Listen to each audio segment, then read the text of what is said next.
1352. Congratulations if you did.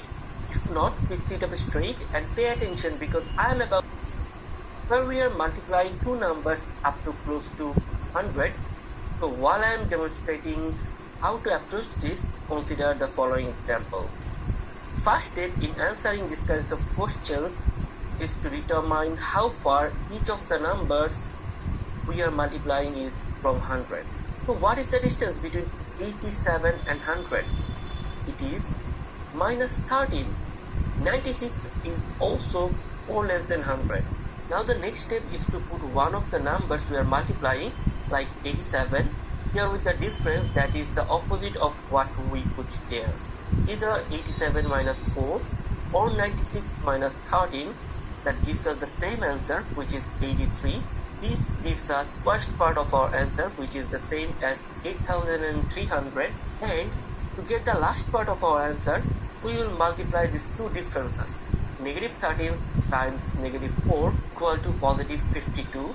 We'll just add 52 to our 8300, which is easy. We'll just add 52 to the end, and our answer will be 8352. Isn't it as simplified as promised?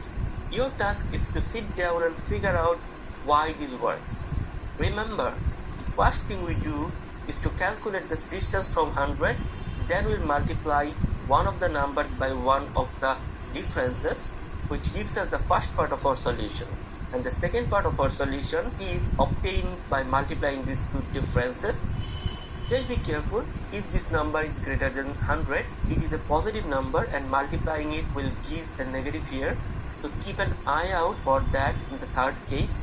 Just be aware of that one, and I'll go through how to answer this kinds of questions.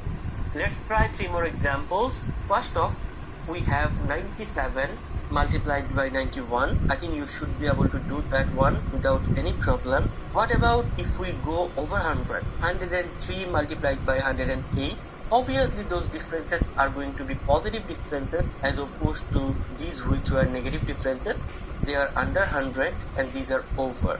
And then we are going to do one above 100 and one below 100. What about if we do 89, which is below 100, and multiplied by 105 or 105, which is above? As I said, just watch. That final step you are going to end up subtracting that part of your answer. You will see when I go through the working out here. So if you are still watching this video, you have done a great job. What you can do is pause this video and try to solve these questions by yourself, and then comment down below your answers. I'll go through them, and you can also comment what you are feeling till this moment of video, and then we'll start the answers here. First off, 97 multiplied by 91. You can see that this is minus 3 from 100 and 91 is minus 9 from 100. So what do we do now? We'll go 91 minus 3 or 97 minus 9, which will give us 88. That means our first part of our answer will be 8800, and the difference is negative 3 multiplied by negative 9 will give us positive 27. So we are just going to put 27 at the end here. So our answer will be 8827. So how did you go with that one? Okay, let's try the next one. 103 multiplied by 108. So how far from 100? This one here is positive 3 and positive 8. So when we put this together, we are going to go 103 plus 8 or 108 plus 3, which will give us 111.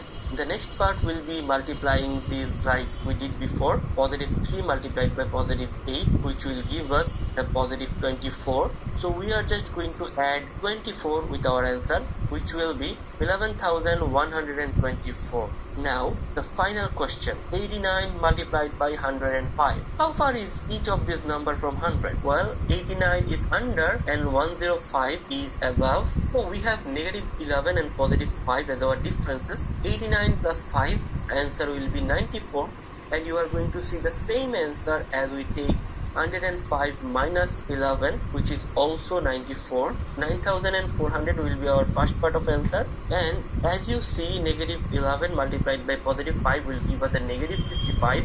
So instead of adding this to the end like we did before, we'll minus it from our first part of answer, like 9400 minus 55. So we will get our